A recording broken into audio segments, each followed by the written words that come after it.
2019 August 15 నుండి మేము చేరాము. దాదాపు 4.5 సంవత్సరాల నుండి మేము వాలంటీర్ వృత్తిలో కొనసాగిస్తూ ఉన్నాము. ఇప్పటిదాకా ఎన్నో చేసాము. ఉదయం లేచినాల నుండి పింఛన్లు అందియడమేమి, వీళ్ళకి సంపూర్ణ పోషణ కిట్ అందియడం కానీ, గర్భవతిని చూసుకోవడం కానీ, కరోనా టైంలో ఇవ్వడం కానీ, కాస్ట్ సర్టిఫికేట్లు అంటే, ఇన్కమ్ సర్టిఫికేట్స్ అంటే ఎన్నో చేశాం సార్. మేము మా అంతకు మేము రాజీనామా అయితే కనుక చెయ్యలేదు.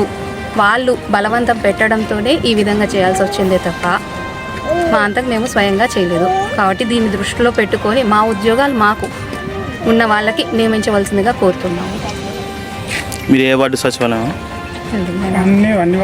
అందరి వార్డులో కలిసి నంద్యాల వార్డు వాలంటీర్స్ అందరం కలిసి విన్నపిస్తున్నాము. చెప్పండి. నమస్కారం, నా పేరు నరేష్ కుమార్. నంద్యాల వైఎస్ఆర్ నగర్ 38వ వార్డులో విధులు నిర్వహిస్తుండేవాడిని. బలవంతంగా రాజీనామా చేయించిన కారణంగా ఇప్పుడు రాజీనామా చేసినందుకు గాను మమ్మల్ని విధుల నుంచి తొలగించారు. దానికి గాను మేము నిరసన తెలియజేస్తూ ఈరోజు కలెక్టర్ గారికి మా విన్నతిని ఇవ్వడానికి వచ్చాము. ఇంకొకటి ఏంటంటే మేము కోరుకునేది, మేము ఒక్కరమే కాదు, మా నంద్యాల టౌన్ వైడ్గా దాదాపు 900 పైచులకు ఉంటే ఇంకా 700 దాకా రాజీనామా చేశారు. అంటే ఇంతమంది రాజీనామా చేశారంటే దానికి కారణము రాజకీయ ఒత్తిళ్ళు. అది మాకు అందరికీ తెలుసు, మీకు కూడా తెలుసు, అందరికీ తెలుసు. కానీ మేమే స్వచ్ఛందంగా చేసినాము అన్నట్టుగా మీరు వాటిని యాక్సెప్ట్ చేసినారు.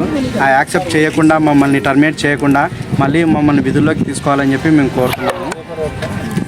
మీరు కావాలంటే మేము ఎలా వర్క్ చేసాము ఏంటనేది సిట్ వేసి మేము నిజంగా బలవంతంగా చేసామా రాజీనామాలు లేదా అనేది మీరు నిజ నిర్ధారణ కమిటీ వేసి తెలుసుకొని మాకు మా జాబులు మాకు ఇప్పించవలసిందిగా మేము కోరుతున్నాము.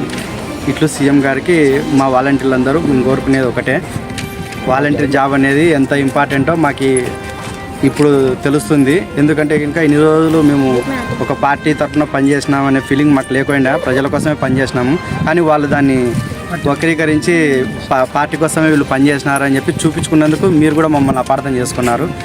దయచేసి మేము ఏమైనా తప్పులు మాట్లాడింటే మీ గురించి కానీ ఎప్పుడన్నా కానీ ఏ దాంట్లో ఉన్నా కానీ క్షమించవలసిందిగా మేము కోరుకుంటున్నాము.